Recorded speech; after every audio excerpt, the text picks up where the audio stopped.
अब हम डिस्कस कर लेते हैं एग्रीकल्चर बैंक्स। एग्रीकल्चर बैंक्स को हम फर्दर टू पार्ट्स में डिवाइड कर सकते हैं। पहला है द कोऑपरेटिव बैंक्स, सेकंड है द लैंड डेवलपमेंट बैंक्स। तो जैसे कि आपको टॉपिक से ही क्लियर हो रहा है कि ये एग्रीकल्चर को सपोर्ट करते होंगे, मतलब एग्रीकल्चर के कामों के लिए लोन प्रोवाइड करते होंगे। तो ये बैंक्स दो प्रकार के लोन देते हैं।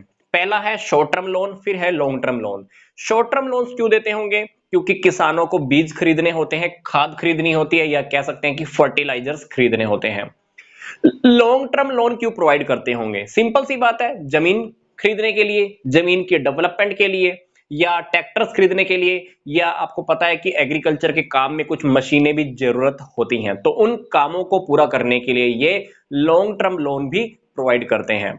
अब हम एग्रीकल्चर के बैंक्स को दो पार्ट्स में डिवाइड करने जा रहे हैं। फर्स्ट हमारा पार्ट है द कोऑपरेटिव बैंक।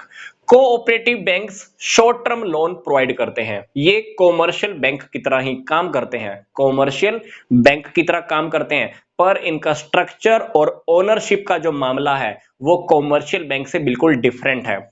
मैं आपको फिर से रिपीट कर रहा हूं, कॉमर्शियल बैंक की तरह ये काम करते हैं, पर इनका स्ट्रक्चर और ओनरशिप का जो मामला है वो कॉमर्शियल बैंक से डिफरेंट है।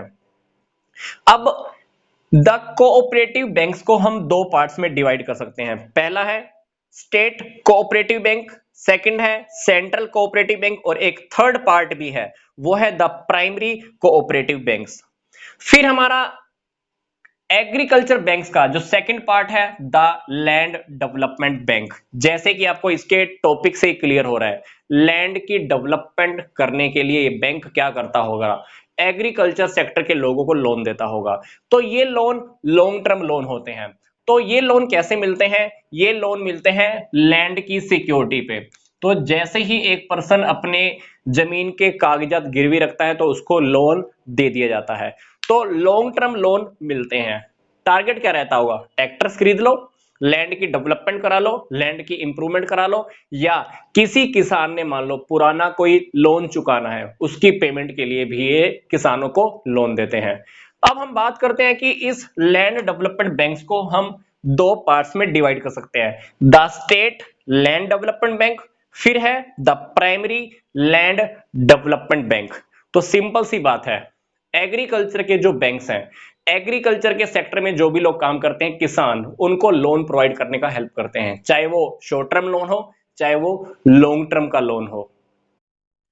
अगर आप बाकी के टॉपिक्स को भी डिटेल में स्टडी करना चाहते हैं तो मैंने इन सारे टॉपिक्स के लिंक आपको इसी वीडियो के डिस्क्रिप्शन बॉक्स में दिए हुए हैं, तो आप उन्हें भी बहुत अच्छे से स्टडी कर सकते हैं।